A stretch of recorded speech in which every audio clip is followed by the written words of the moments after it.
All right, the thing that's neat about this is, as in most of algebra, there's never just one way of doing something. There's almost always more than one way. Okay? So today's lesson is all about taking a look at a formula one way and then morphing it into another way. We're going to start out with the centigrade or the Celsius formula. All right, a Celsius temperature is going to be equal to 5/9 times the quantity Fahrenheit minus 32. And this should be a little bit familiar to you. I know you've seen it in your science classes. You're going to use this formula when you know the Fahrenheit temperature and you have to change it to Celsius. I want to talk to you about the way this is set up.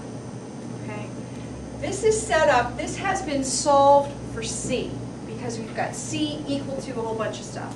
All right, so we say this has been solved for C. Now, the F is the independent variable. Okay?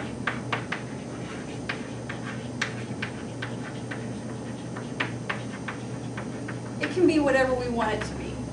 But as soon as we put in the F here, we can perform these calculations, subtract the 32, and then multiply by 5/9, and I will then get the corresponding Celsius temperature. So we say the Celsius, or the C variable, is the dependent variable. Dependent.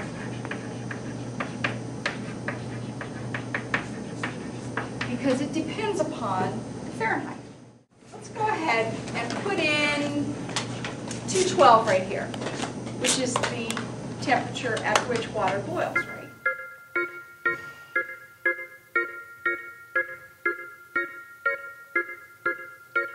Once was a cow, he went meow, then he started to growl, no one understood. With a very, very quick example, this formula works. If you plug in a Fahrenheit value that is well known, as we said, 212 water boils, you crunch it on down to your mathematics and you get the corresponding Celsius temperature. So we know that this formula works.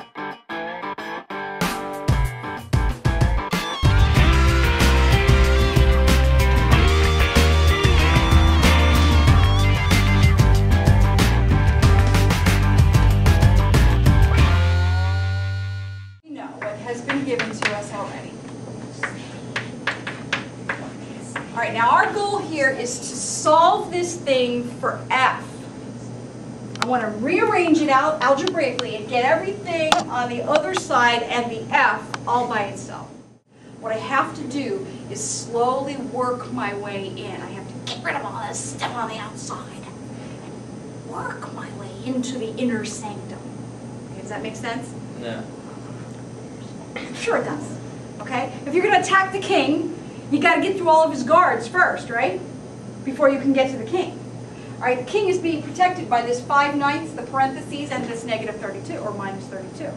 So we have to get rid of all of that first.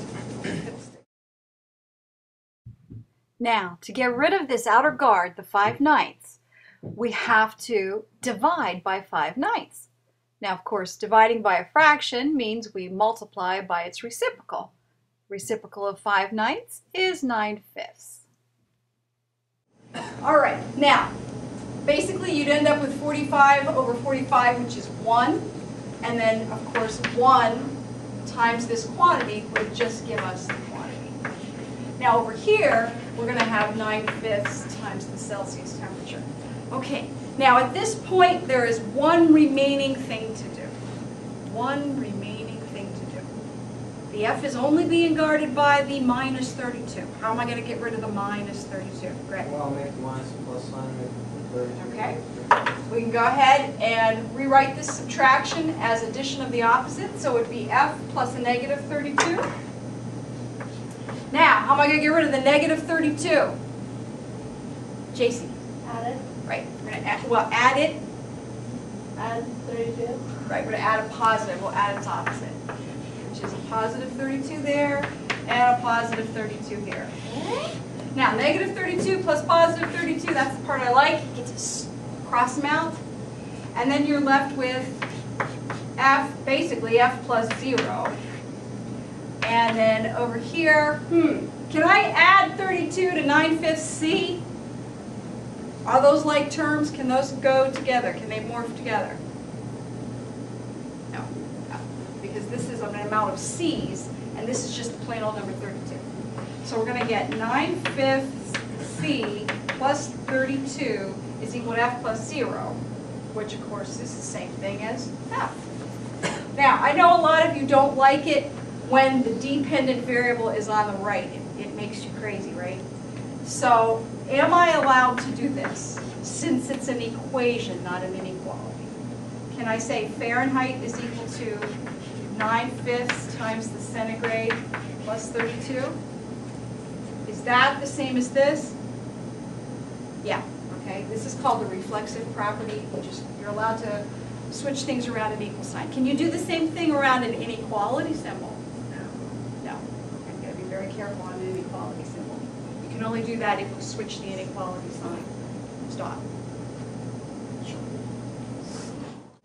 All right, so now what you're looking at here are called equivalent equations, or in this case, equivalent formulas. So I want you to draw this line. That is equivalent to this. They don't look exactly the same, but they're storing the same information, just in a slightly different way.